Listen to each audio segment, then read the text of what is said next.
Hi everyone. இந்த வீடியோவில் என்ன பார்க்க போகிறோம் அப்படின்னா we are going to see 1 year study plan for 12th standard 2025 to 26 batch. சரியா? ஸோ நம்ம எம்சிபி ஹெச்எஸ் பேட்ச் இது வந்து தேர்ட் பேட்ச் நம்ம ஸ்டார்ட் பண்ணுறோம். ஆல்ரெடி ஸ்டார்ட் பண்ணுறேங்கிற போஸ்ட்டில் நான் போட்டிருந்தேன். பட் ஸ்டில் ஒரு ப்ராப்பரான வீடியோ எனக்கு தான் நம்ம ஃபஸ்ட்டு ஸ்டார்ட் பண்ணுறோம். இதுக்கப்புறம் எனக்கு டைம் கிடைக்கும் போது ஆல்மோஸ்ட் எக்ஸாம்ஸ் முடிய போகுது. எனக்கு முடிஞ்சதுக்கப்புறம் லீவில் நான் நிறைய வீடியோஸ் உங்களுக்கு கொடுக்குறேன். சரியா? ஸோ இந்த லீவில் வந்து ரொம்ப ஸ்ட்ரெஸ் பண்ணி இல்லை நிறைய போர்ஷன் முடிக்கணும் அப்படின்னா நம்ம பிளான் பண்ணி படிக்க வேணும். ரிலாக்ஸாக நம்ம என்ன செய்யலாம், படிக்கலாம். அண்டு ஓரளவு கன்சிடரபிள் அமௌண்ட் ஆஃப் போர்ஷன் நம்ம என்ன செய்யணும், முடிக்கணும். சரி, அதுக்கான ஒரு கம்ப்ளீட் 1 இயர் உங்களுக்கு எப்படி எக்ஸாம்ஸ் இருக்க போது, நீங்கள் எப்படி போர்ஷன்ஸ் கம்ப்ளீட் பண்ணணும், எப்படி ஸ்டார்ட் பண்ணணும், என்ன மாதிரி இம்பார்ட்டன்ட் விஷயங்கள் நீங்கள் தெரிஞ்சுக்கணும், எல்லாத்தையுமே உங்களுக்கு வந்து 12th பற்றின ஐடியா ஃபுல்லாக நான் கொடுக்க போகிறேன். ஸோ ப்ளீஸ் ஆல் ஒரு லைக் பண்ணிடுங்க and do share with your friends. Okay, so first பார்த்தீங்கன்னா இதான் உங்களோட 1 இயர். உங்களுக்கு ஒரு வருஷம் என்ன நடக்க போகுது, நீங்கள் 12th ஸ்டாண்டர்ட் போனதுக்கப்புறம் ஒரு வருஷம் என்ன நடக்க போகுதுங்கிற ஒரே ஸ்லைட்டை நான் கொண்டு வந்திருக்கேன். ஃபஸ்ட்டு மிட் டர்ம் எக்ஸாம் நடக்கும். அது வந்து ஜூலை 2nd வீக் ப்ராப்ளி அந்த டைமில் இருக்கும். நெக்ஸ்ட் குவார்ட்டர்லி எக்ஸாம் இருக்கும். அது செப்டம்பர் மிடில் வந்து என்ன செய்ய நம்மளுக்கு வரும். Then second mid term exam இருக்கும் நவம்பரில். தென் ஹாஃபலி டிசம்பர் மிடில் வரும். தென் ரிவிஷன் எக்ஸாம்ஸ் 2 ரிவிஷனாவது மினிமம் இருக்கும் ஜான்வரி அண்ட் பிப்ரவரியில். தென் பப்ளிக் எக்ஸாம் மார்ச்சில் என்ன செய்ய போது நம்மளுக்கு வரப்போகுது. மார்ச் ஃபஸ்ட் வீக்கில் மோஸ்ட்லி வந்துடும். மார்ச் 1, 2, 3 அந்த மாதிரி வந்துடும். இப்போ போர்ஷன்ஸ் பொறுத்தளவுக்கு நம்ம இந்த குவார்ட்டர்லி செப்டம்பர் மிட் இருக்கு பாருங்க, இதில் ஃபர்ஸ்ட் வால்யூம் ஃபுல்லாக நம்ம என்ன செய்யணும், முடிச்சிருக்கணும். தென் ஹாஃபலி டிசம்பர் மிட் வருதுல, அதில் ஃபர்ஸ்ட் அண்ட் செகண்ட் வால்யூம், வெறும் செகண்ட் வால்யூம் கிடையாது, full book first volume as well as second volume நீங்கள் கம்ப்ளீட்டாக முடிச்சிருக்கணும். அப்போது செப்டம்பர், இப்போ நம்ம எங்கே இருக்கோம், ஆல்மோஸ்ட் மே வந்துருச்சு. May, June, July, August, September, இன்னும் ஒரு 4.5 மந்த்தில் நம்ம என்ன செய்யணும், ஃபர்ஸ்ட் வால்யூம் ஃபுல்லாக கம்ப்ளீட் பண்ணியிருக்கணும். நெக்ஸ்ட் ஒரு 3 மந்த்தில் நம்ம 2 full book first volume as well as second வால்யூமாக முடிக்கணும். ஸோ போர்ஷன் ஹாஃபலிக்கு முன்னாடி முடிக்கணும். பட் ஸ்டில் ஹாஃபலி முன்னாடி ஃபுல் போர்ஷன் முடிக்க முடியலனாலும் நம்ம என்ன செஞ்சுக்கலாம், ரிவிஷன் ஒரு லெசன் 2 லெசன் பண்ணிக்கிறதுனால ரிவிஷன் டைமில் பார்த்துக்கலாம். பட் ஹாஃபலிக்குள்ள நம்ம போர்ஷன் முடிக்கணும் ஆஸ் பர் த ஷெட்யூல். சரி, இப்போ நம்ம எப்படி போர்ஷன் கம்ப்ளீட் பண்ணுறதுன்னு ஃபஸ்ட்டு பார்த்தீங்கன்னா, complete the portion according to the exam before. இப்போ ஃபஸ்ட்டு உங்களுக்கு ஜூன் மந்த்லி டெஸ்ட் வைக்கிறாங்க, அதுக்கு எப்படி ஒரு 3 லெசன் இருக்குன்னு வச்சுக்கோங்க. அந்த 3 லெசன் அந்த ஜூன் மந்த்லி டெஸ்ட்டுக்கு முன்னாடி முடிக்க ட்ரை பண்ணுங்கள். 1 மந்த் இருக்கும், அந்த 1 மந்த்தில் அந்த 3 லெசனை முடிக்க ட்ரை பண்ணுங்கள். நெக்ஸ்ட் மிட் டர்முக்கு முன்னாடி ஒரு 5 லெசன் இருக்குன்னா அந்த 5 லெசனை மிட் டர்ம் முன்னாடி முடிச்சிருக்கணும். தென் குவார்ட்டர்லி வந்துடும். அப்போ குவார்ட்டர்லிக்கு 7 லெசன் ஒரு வால்யூம் இருக்குன்னா, இப்போ ஜூன் மந்த் டெஸ்ட்டில் 3 லெசன் எழுதிருப்பீங்க, மிட் டர்மில் 3, 2, 5 லெசன் எழுதிருப்பீங்க. அப்போ மீதி ஒரு 2 லெசன் இருக்கும், அதை சேர்த்து 7 லெசன் உங்களுக்கு என்ன செய்ய போகுது, குவார்ட்டர்லி வரப்போகுது. அப்போ அந்தந்த எக்ஸாமுக்கு அந்த 3 லெசன் 2 லெசன் அந்த 2 லெசன் அந்தந்த எக்ஸாமுக்கு முன்னாடி முடிச்சிருந்தீங்கன்னா கரெக்டாக குவார்ட்டர்லிக்கு முன்னாடி நம்ம 7 லெசன் என்ன செய்ய முடிச்சிருக்க முடியும். ஸோ அப்போ அந்தந்த எக்ஸாமுக்கு முன்னாடி நீங்கள் போர்ஷன்ஸை கரெக்டாக முடிச்சுட்டு வந்தீங்கன்னா நம்ம கரெக்டாக குவார்ட்டர்லி முன்னாடி ஃபர்ஸ்ட் வால்யூம் முடிச்சிடலாம். ஹாஃப்லி முன்னாடி ஃபுல் புக் முடிக்கிறது கொஞ்சம் டஃப்பாக இருந்தாலும் இப்போ 12 லெசனா 10 லெசனாவது ஹாஃப்லி முன்னாடி கண்டிப்பாக நம்ம முடிச்சு வச்சிருக்கணும். 12 முடிச்சிட்டிங்க, ரொம்ப ரொம்ப ரொம்ப நல்லது. அப்போ எப்படி அந்த 12 முடிக்க முடியும்னா, இப்போ அந்த ஏப்ரல் மே இருக்குல்ல, இந்த டைமில் நம்ம கரெக்டாக ஒரு லெசன் 2 லெசன் எக்ஸ்ட்ரா படிச்சு வச்சிங்கன்னா ஹாஃப்லிக்கு முன்னாடி நம்ம போர்ஷன்ஸ் என்ன செஞ்சலாம், கண்டிப்பாக முடிச்சிடலாம். ஸோ கெமிஸ்ட்ரியில் first lesson, 6th lesson, 11th lesson, இதில் ஏதாவது 2 லெசனாக நீங்கள் என்ன செஞ்சிருக்கணும், இதை லீவில் முடிச்சிருக்கணும். தென் ஃபிசிக்ஸில் first lesson, second lesson, bio பாட்னியில் ஃபஸ்ட் லெசன், செகண்ட் லெசன், பயோசுவாலஜியில் 1, 2, 3 இதில் ஏதாவது 2 லெசனாக முடிச்சிருக்கணும். தென் மேக்ஸில் ஃபஸ்ட் 2 லெசன். யாருக்கெல்லாம் ஸ்கூல் இல்லையோ கண்டிப்பாக நான் இந்த கொடுத்துருக்கேன்ல இத்தனை லெசன் முடிக்கணும்னு ஸ்லைடில், இந்த லெசன்ஸ் எல்லாத்தையுமே நீங்கள் என்ன செஞ்சிருக்கணும், கண்டிப்பாக முடிச்சிருக்கணும். இப்படி முடிச்சிங்கன்னா ஹாஃபலி வரும்போது நீங்கள் போர்ஷன்ஸை கண்டிப்பாக என்ன செஞ்சிருக்க முடியும், முடிச்சிருக்க முடியும். இப்போ நீங்கள் எவ்வளோக்கு எவ்வளோ ஈஸியாக படிக்கிறீங்களோ பின்னாடி உங்களுக்கு அவ்வளோ ஈஸியாக இருக்கும். இல்லை இப்போ நீங்கள் வந்து எதுவுமே படிக்காமல் இருந்தீங்கன்னா பின்னாடி நம்ம டைம் கொஞ்சம் லேக்காக இருக்கும். பட் ஸ்டில் உங்களால் படிச்சிட முடியும் கரெக்டாக. நீங்கள் எக்ஸாம் வைஸ் ஒரு எக்ஸாமுக்கு முன்னாடி நீங்கள் கரெக்டாக போர்ஷன் முடிச்சிங்கன்னா முடிச்சிடலாம். பட் இப்போ நீங்கள் கொஞ்சம் ரிலாக்ஸாக படிச்சிங்கன்னா அப்போ கொஞ்சம் ஃப்ரீயாக நம்ம எக்ஸ்ட்ரா அந்த book inside 1 words, compulsory question, reasoning question, இந்த மாதிரி விஷயங்கள்லாம் படிக்கிறதுக்கு எக்ஸ்ட்ரா டைம் கிடைக்கும். ஸோ அதனால் இப்போ வந்து நான் இது ஃபுல்லாக இப்படி முடிச்சிடணும், கண்டிப்பாக ஸ்ட்ரிக்டாக முடிக்கணும் அப்படிலாம் சொல்லலை. ரிலாக்ஸாக படிங்க. ஒரு நாளைக்கு ஒரு 2 hours 3 hours அந்த மாதிரி படிச்சிங்கன்னா நம்ம இந்த லீவில் எல்லா சப்ஜெக்ட்லையும் ஒரு லெசன் முடிச்சா கூட நம்மளுக்கு அட்வான்டேஜ் தான். சரியா? ஸோ அட்லீஸ்ட் ஒரு லெசனாவது எல்லாத்தையும் முடிக்கணும். மேக்ஸிமம் இத்தனை லெசன் முடிக்கணும்னு மைண்ட் இண்டஸ்ட்ரியும் ஃபிக்ஸ் பண்ணிக்கோங்க. நீங்கள் ஒரு லெசன் முடிக்கிறதும் உங்கள் பப்ளிக் எக்ஸாமில் அதிகமாக என்ன செய்ய போகுது, மார்க் வரப்போகுது. ஏன்னா சீனியர்ஸ் உங்கள் போன பேட்சில் நீங்கள் கேட்டு பார்த்தீங்கன்னா அவங்க வந்து கரெக்டாக நான் ஃபஸ்ட்லேருந்தே படிக்கல, அதனால தான் எனக்கு கடைசி நேரத்தில் படிக்க டைம் இல்லை, ரிவைஸ் பண்ண டைம் இல்லை, ஈஸியாக இருந்ததை கூட நான் நிறையா படிக்கல, இம்பார்ட்டன்ட் மட்டுமே படிச்சுட்டு போனேன், ஆனால் கொஸ்டின் டிஸ்ட் பண்ணிட்டாங்க, இந்த மாதிரி நிறைய சொல்லுவாங்க. ஸோ அதனால ஃபஸ்ட்டே என்ன செஞ்சுருங்க, கொஞ்சம் நல்லா படிச்சிருங்க. ஏன்னா நம்மளுக்கு வந்து இந்த வட்டம் வந்து எந்த கொஷின் பேப்பருமே ஈஸி அப்படிங்கிற ரேஞ்ச் வரல, எல்லாமே மாடரேட் லெவலில் தான் இருந்துச்சு. ஃபிசிக்ஸ், கெமிஸ்ட்ரி, மேக்ஸ், பயாலஜி எல்லாமே. ஏன் அப்படின்னா பிகாஸ் நம்மளோட கொஷின் செட் பண்ணுற அந்த டிஃபிகல்ட்டி லெவல் இன்க்ரீஸ் பண்ணிட்டே போகிறாங்க வருஷம். ஸோ அதனால் கண்டிப்பாக உங்களுக்கும் இந்த கான்செப்ஷுவல் பேஸ் கொஷின், கொஞ்சம் டிஃபிகல்ட் பேஸ் கொஷின்ஸ்லாம் வரும். அதனால ஃபஸ்ட்டு வந்து நல்லா நீங்கள் என்ன செய்யணும், படிக்கணும். ஸோ நெக்ஸ்ட்டு எப்படி நம்ம படிக்கலாம், first create your own study plan. ஒரு நாளைக்கு இப்போ நான் லீவில் சொல்லியிருக்கேன், ஒரு 3 மணி நேரம் படிங்க, 2 மணி நேரம் படிங்க. இப்போ ஸ்கூல்லாம் நீங்கள் எக்ஸ்ட்ரா 1 மணி நேரம் படிக்கலாம். ஸ்கூல் இருந்தால் கொஞ்சம் கம்மியாக இருக்கும் நம்ம டைம். ஸோ உங்களுக்கு எவ்வளோ டைம் இருக்குது, ஸ்கூல் இருக்கா இல்லையா, டியூஷன் போகிறீங்களா, ஸோ அதை பொறுத்து உங்களுக்கு எவ்வளோ டைம் இருக்குது அதை வச்சு நீங்கள் என்ன செய்யணும், ஒரு ஸ்டடி பிளான் கிரியேட் பண்ணணும். ஃபார் எக்ஸாம்பிள் இன்னைக்கு கெமிஸ்ட்ரி ஃபிசிக்ஸ் படிக்கலாம், நாளைக்கு மேக்ஸ் பயாலஜி படிக்கலாம், அடுத்து கெமிஸ்ட்ரி ஃபிசிக்ஸ் படிக்கலாம், மேக்ஸ் பயாலஜி, இந்த மாதிரி ஒரு நாளைக்கு 2 சப்ஜெக்ட் எடுத்து படிக்கலாம். இல்லை ஒரு நாளைக்கு ஒரு சப்ஜெக்ட் மட்டுமே. இப்போ ஒரு சிலர் ஒரு சப்ஜெக்ட் படித்தா தான் எனக்கு ரொம்ப கான்சன்ட்ரேட்டாக படிக்க முடியும்னா ஒரு நாள் கெமிஸ்ட்ரி, அடுத்த நாள் ஃபிசிக்ஸ், மேக்ஸ் பயாலஜி. அப்போ ஒரு நாள் கெமிஸ்ட்ரி படிக்கணும், 2 hours கெமிஸ்ட்ரி படிக்கணும், அடுத்து ஃபிசிக்ஸ் படிக்கணும், அடுத்த நாள் மேக்ஸ் பயாலஜி. பட் மேக்ஸ் டெய்லியுமே படிக்கிறது ஒரு சாய்ஸ் வச்சுக்கோங்க. யாருக்குன்னா மேக்ஸ் ரொம்ப கஷ்டமாக ஃபீல் ஆகுதோ டெய்லி மேக்ஸ் வந்து ஃபஸ்ட்லேருந்தே ப்ராக்டிஸ் பண்ணுங்கள். வீடியோஸ் இருக்குது யூடியூப்பில், ஒரு சம்மா பாருங்கள். கான்செப்டை மேக்ஸ் ஃபஸ்ட்டு கான்செப்டை நல்லா புரிஞ்சுக்கோங்க. கான்செப்டை புரிஞ்சதுக்கப்புறம் சம்ஸ் போட ஆரம்பிங்க. டேரெக்டாக எடுத்தோடனே ஃபஸ்ட் எக்ஸாம்பிள் அப்படின்னு ஆரம்பிக்காதீங்க. அட்ஜாயின்னா அட்ஜாயின்ட் எப்படி கண்டுபிடிக்கணும், இன்வெர்ஸ்னா எப்படி இன்வெர்ஸ் கண்டுபிடிக்கணும், கான்செப்டை புரிஞ்சுட்டு அதுக்கப்புறம் சம்மில் நீங்களாக என்ன செஞ்செல்லாம் பண்ணிடலாம். எடுத்தோடனே எக்ஸாம்பிள் அப்படின்னு செய்யாதீங்க, மேக்ஸ் போதீங்க. நிறைய பேர் பண்ணுறது தப்பாது. ஸோ மேக்ஸை ஃபஸ்ட்லேருந்தே நம்ம வீடியோஸ் நிறைய யூடியூப் வீடியோஸ் இருக்குது, நிறைய சேனல்ஸ் இருக்குது, நீங்கள் பார்த்து என்ன செய்யலாம், படிக்கலாம். தென் 1 chapter பெர் வீக் அப்படின்னு நான் கொடுத்துருக்கேன். இது வந்து எந்த அளவுக்கு அப்ளிகபிள் நம்ம சொல்ல முடியாது. ஏன்னா சின்ன சாப்டராக இருந்தால் ஒரு சாப்டர் வந்து ஒரு வீக்கில் நீங்கள் என்ன செய்யலாம், முடிச்சிடலாம். ஒரு பெரிய சாப்டராக இருந்தால் 10 to 12 days வரைக்கும் என்ன செய்யும் ஆகும். ஸோ ஒரு சாப்டர் என்னெல்லாம் படிக்கணும், புக் பேக் கொஷின் படிக்கணும், புக் இன்சைட் கொஷின் நம்ம படிக்கணும், இம்பார்ட்டன்ட்லாம் கொடுக்குறோம்ல, புக் இன்சைட் கொஷின் படிக்கணும், ப்ரீவியஸ் இயர் கொஷின் 2020 பப்ளிக் எக்ஸாம்லேருந்து 2025 5 வருஷம் ஆயிடுச்சு உங்களுக்கு. 2021 நடுவில் பப்ளிக் எக்ஸாம் நடக்கல, அதை விட்டுருங்க. அதை தவிர்த்து 5 கொஷின் பேப்பர் உங்களுக்கு என்ன செஞ்சிருக்கு இருக்குது. ஸோ அந்த எல்லா ப்ரீவியஸ் இயர் கொஷினும் நம்ம பார்க்கணும் கண்டிப்பாக. ஏன்னா அதுலேருந்து கொஷின்ஸ் ரிப்பீட்டடாக வரலனாலும் அது பேஸ் பண்ணி கொஷின்ஸ் வரும். தென் 1 marks நம்ம படிக்கணும், தென் அதை ரிவைஸ் பண்ணணும். ஸோ அப்போ ஒரு லெசனில் book back, book in, previous year, 1 mark, then reasoning compulsory question சேர்த்து படிக்கணும். அந்த ரீசனிங் கம்பல்சரி இந்த புக் இன் சைட்லையும் ப்ரீவியஸ் இயர் கொஷின்லையுமே வந்துடும். ஸோ அப்போ ஒரு லெசன் எடுத்திங்கன்னா book back, book in, previous year, 1 mark, then reasoning compulsory, இவ்வளோ விஷயங்கள் படிக்கணும். அப்போ சின்ன சாப்டர் ஒரு சாப்டர் பெர் வீக் நீங்கள் என்ன செய்யலாம், படிக்கலாம். இது வந்து ஃபிசிக்ஸ், கெமிஸ்ட்ரி, பயாலஜிக்கு அப்ளிகபிளாக இருக்கும். பட் மேக்ஸ் வந்து ஒரு சாப்டர் ஒரு வாரத்தில் முடிக்க முடியுமானா அது நீங்கள் எவ்வளோ ஃபாஸ்ட்டாக போடுறீங்க. ஏன்னா ஒரு சிலருக்கு ரொம்ப மேக்ஸ் கஷ்டமாக இருக்கும், அவங்களுக்கு கொஞ்சம் எக்ஸ்ட்ரா டைம் எடுக்கலாம், அது தப்பு கிடையாது.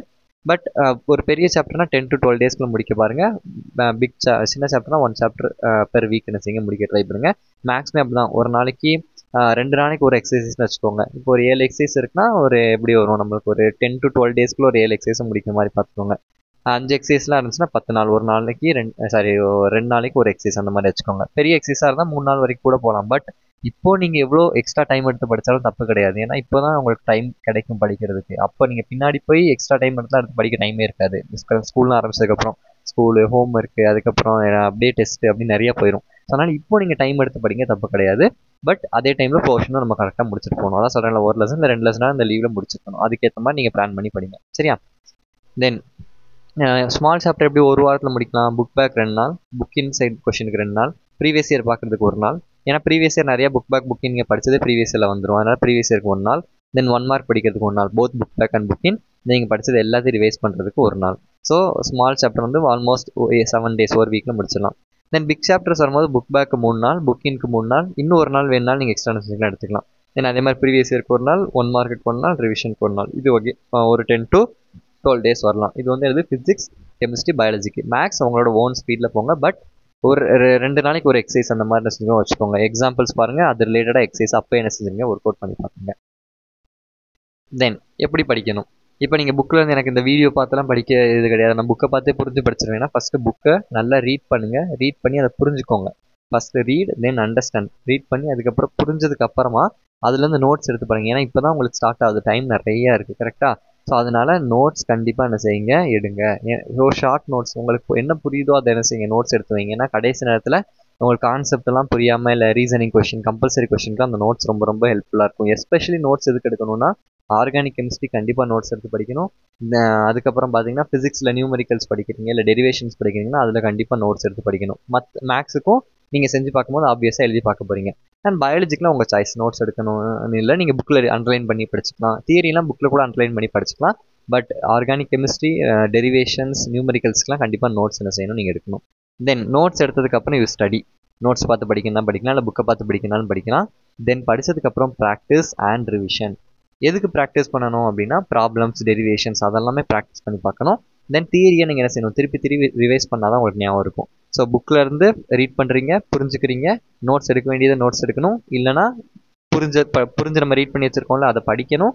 தென் ப்ராக்டிஸ் பண்ணணும், தென் ரிவிஷன். சரியா? ப்ராக்டிஸ் இஸ் ஃபார் இதுக்கு நம்ம ப்ராப்ளம்ஸ் இருந்தால் ப்ராப்ளம்ஸ், டெரிவேஷன் இருந்தால் டெரிவேஷன், அதுக்கப்புறம் பார்த்தீங்கன்னா ஆர்கானிக் கெமிஸ்ட்ரி ரியாக்ஷன்ஸ்லாம் இருக்குல்ல, ஸோ அதெல்லாம் நம்ம என்ன செய்யணும், ப்ராக்டிஸ் பண்ணணும். தியரி உட்காந்து எழுதி பார்க்கணும்னு அவசியம் இல்லை, ரொம்ப கஷ்டப்பட்டவங்க எழுதி பார்க்கலாம், தப்பு கிடையாது. But mostly problems, derivations and ரியாக்ஷன்ஸ்க்கு நம்ம என்ன செய்யணும், ப்ராக்டிஸ் பண்ணி பார்க்கணும். அண்ட் ப்ராப்ளம்ஸ் இப்போ எக்ஸாம்பிளும் எக்ஸைஸ் ஒரே மாதிரி மாடலில் இருக்க நம்பர் மட்டும் தான் டிஃப்ரெண்ட்னா ஏதாவது ஒன்று நீங்கள் ஒர்க் அவுட் பண்ணி பார்த்தா போதும். டிஃப்ரெண்ட் ப்ராப்ளம்ஸ் நம்ம ஒர்க் அவுட் பண்ணி பார்க்கணும். இல்லை நான் யூடியூப்ல லெக்சர் பார்த்து இப்போ கெமிஸ்ட்ரிக்கு நம்ம 15 லெசனுமே கம்ப்ளீட்டாக முடிச்சு வச்சாச்சு. இந்த பிளேலிஸ்ட் லிங்க் நான் கீழே வைக்கிறேன். அப்போ அந்த லெக்சரை பார்த்து நீங்கள் என்ன செய்யுங்க, ரீட் கிடையாது, லெக்சரை பார்த்து நம்ம என்ன செய்யணும், நோட்ஸ் எடுக்கணும். கண்டிப்பாக நோட்ஸ் எடுக்கணும் லெக்சர் பார்த்து. என் பிடிஎஃப் இருக்கும், பிபிடி இருக்கும், அதை பார்த்து நீங்கள் படிக்கலாம். பட் நோட்ஸ் எடுத்தீங்கன்னா இன்னும் பெட்டர். ஸோ லெக்சர்லேருந்து நோட்ஸ் எடுத்து அந்த நோட்ஸில் யூ கேன் ஸ்டடி. புக்கையும் நோட்ஸ், வெறும் நோட்ஸ் மட்டும் வச்சு படிக்கக்கூடாது லெக்சரில். இது ரொம்ப பேர் பண்ணுற தப்பு. லெக்சர் பார்த்தோன்னே லெக்சர் மட்டும் போதாது.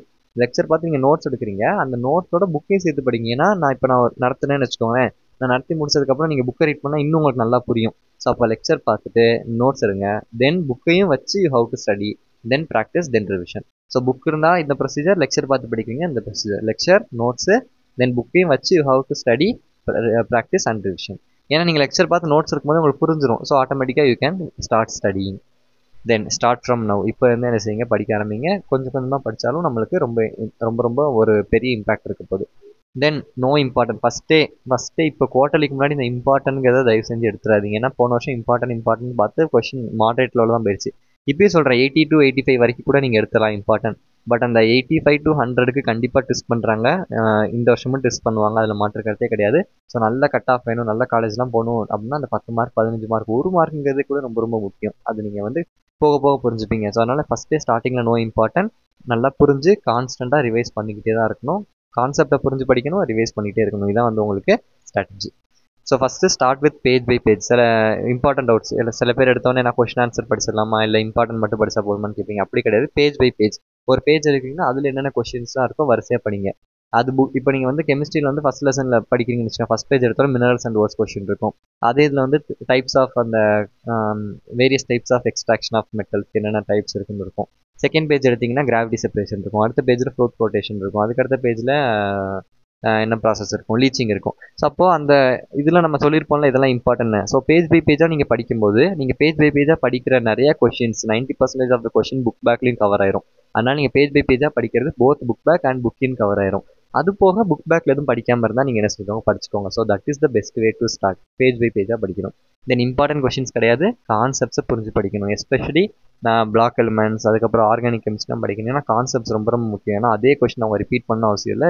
They can modify the question, கொஷினை மாடிஃபை பண்ணி கேட்கலாம். ஸோ அதனால தான் என்ன சொல்கிறோம், லெக்சர்ஸ் பாருங்கள். ஏன்னா லெக்சர்ஸ் பார்க்கும்போது நான் சொல்லியிருப்பேன் உங்களுக்கு புரிஞ்சிடும். லெசன் புரிஞ்சிச்சுன்னா ஆட்டோமேட்டிக்காக கம்பல்சரி கொஷின் அப்ரோச் பண்ணிடலாம். ஸோ அதனால் கண்டிப்பாக லெக்சர்ஸ் பார்த்து படிங்க, யூடியூப்பில் வீடியோஸ் பார்த்து படிங்க. சரியா?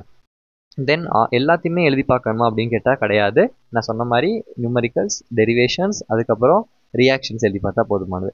தென் இந்த கான்ஸ்டன்ட் ரிவிஷன் தான் ரொம்ப முக்கியம். ஏன்னா நீங்கள் இப்போ படிச்சுட்டு திருப்பி நீங்கள் ஜூன் மாதம் எடுத்து பார்த்தீங்கன்னா ஞாபகம் இருக்காது. ஸோ அப்போ என்ன செய்யணும், அப்பப்போ நம்ம ரிவைஸ் பண்ணிகிட்டே இருக்கணும். அதனால தான் ஜூன் இப்போ ஃபஸ்ட் லெசன் எடுத்துக்கிட்டீங்கன்னு வச்சுக்கோங்களேன், ஜூன் மந்த் டெஸ்ட்டுக்கு இருக்கும், ஃபஸ்ட் மிட்டம்க்கு இருக்கும், குவார்ட்டர்லிக்கு இருக்கும், ஹாஃப் வீக் இருக்கும், ரிவிஷனுக்கு இருக்கும். ஸோ எல்லாத்துலேயுமே இந்த ஃபஸ்ட்டு ஒரு 2-3 லெசன் வந்துக்கிட்டே இருக்கும். ஏன் அதை வைக்கிறாங்க, ஏன்னா அதை நீங்கள் திருப்பி ரிவைஸ் பண்ணிகிட்டே இருப்பீங்க. அது ரொம்ப ரொம்ப முக்கியமான லெசன்ஸ். ஸோ அதனால் நீங்கள் கண்டிப்பாக திருப்பி ரிவைஸ் பண்ணும்போது எல்லாமே உங்களுக்கு ஞாபகம் இருக்கும். சரியா? தென் யூனிட் டெஸ்ட். ஒரு லெசன் முடிச்சிட்டிங்கன்னா யூனிட் டெஸ்ட் நீங்களா ஒரு கொஸ்டின் செட் பண்ணி, இல்லை நீங்களா ஒரு 10 கொஸ்டின் எடுத்து நீங்களா எழுதி பாருங்கள். இல்லை நான் டெஸ்ட் வைக்கணும், யூனிட் டெஸ்ட் வைக்கணும் அப்படின்னு நீங்கள் நினச்சிங்கன்னா நீங்கள் சொல்லுங்கள், நானும் ட்ரை பண்ணி வைக்கிறேன். சரியா? தென் ஸ்டார்டிங் டிப்ஸ். ஃபஸ்ட்டு எல்லாத்தையும் எப்படி படிக்கணும்னு தெரிஞ்சுக்கோங்க. நான் ஸ்டார்டிங் டிப்ஸோட நெக்ஸ்ட் வீடியோவில் மீட் பண்ணுறேன். கெமிஸ்ட்ரி ஸ்டார்டிங் டிப்ஸோட ஆரம்பிக்கிறேன். தென் எப்படி ஆரம்பிக்கணும் அப்படின்னு தெரியும். ஏன்னா ஒரு சப்ஜெக்ட் ஒரு மாதிரி நீங்கள் அப்ரோச் பண்ணி படிக்கிற மாதிரி இருக்கும். ஸோ கெமிஸ்ட்ரியில் ஆரம்பிப்போம், நெக்ஸ்ட் ஃபிசிக்ஸ், மேக்ஸ், பயாலஜிக்கு நான் போடுறேன். சரியா? ஸோ கெமிஸ்ட்ரி லெக்சர்ஸ் நான் ஃபுல்லாக முடிச்சிட்டேன். சரியா? 15 லெசனுக்கு முடிச்சாச்சு. அந்த லிங்க் வைக்கிறேன். அதை தாண்டி உங்களுக்கு டிஃபிகல்ட்டாக ஏதாவது டாபிக்ஸ் ஃபீல் ஆகுது, இல்லை ஏதாவது நடத்தணும், திருப்பி ஆர்கானிக் நடத்தணும், இல்லை ரியாக்ஷன்ஸ் நடத்தணும், ப்ராப்ளம்ஸ் நடத்தணும், 1 மார்க் சால்வ் பண்ணணும், என்ன உங்களுக்கு கெமிஸ்ட்ரியில் நடத்தணும்னு நினச்சாலும் அதை நீங்கள் என்ன செய்யுங்க, கமெண்ட் பண்ணுங்கள். அதை நான் உங்களுக்கு என்ன செய்கிறேன், நடத்துகிறேன். தென் ஃபிசிக்ஸ், மற்ற சப்ஜெக்ட் ஃபிசிக்ஸ், மேக்ஸ் அண்ட் பயோக்கு நம்ம எப்போதும் கொடுக்குற மாதிரி இம்பார்ட்டன்ட் கொஷின்ஸ் அதெல்லாம் பின்னாடி வரும். தென் ஸ்டார்டிங் டிப்ஸு, ஏதாவது இம்பார்ட்டன்ட் ஏரியாஸ் நடத்தணும், உங்களுக்கு புரியாது நடத்தணும் அப்படின்னா நான் என்ன செய்கிறேன், நடத்துகிறேன். அண்ட் தென் யூனிட் டெஸ்ட் வைக்கணும், நம்ம என்ன செய்யலாம், யூனிட் டெஸ்ட் வைக்கலாம். தென் நிறைய ஸ்ட்ராட்டஜிஸ் எப்படி நீங்கள் இப்போலேருந்தே படிக்கணுங்கிற எல்லா வீடியோஸும் நான் செய்கிறேன், போடுறேன். சரியா? So that's it about today's. இது ஒரு 1 இயர் நீங்கள் என்ன பண்ண போகிறீங்க, எப்படி பண்ணணும் அப்படிங்கிறத நான் சொல்லிட்டேன். அண்டு இதுக்கப்புறம் நிறைய வீடியோஸ் உங்களுக்காக வரும். அண்ட் இந்த வீடியோ பிடிச்சிருந்தா please do like, share with your friends and subscribe to our channel. உங்கள் ஜூனியர்ஸ் நிறைய பேருக்கு சஜஸ்ட் பண்ணுங்கள் 12th ஸ்டாண்டர்ட் பார்த்துட்டு இருக்கீங்கன்னா. அண்ட் நம்ம 10th ஸ்டாண்டர்டுக்கும் புதுசாக ஒரு இது ஸ்டார்ட் பண்ண போகிறோம். ஸோ உங்கள் 10th யாருக்கும் தெரிஞ்சவங்க இருந்தாலும் you can share to them. Thank you so much. Next வீடியோவில் மீட் பண்ணலாம்.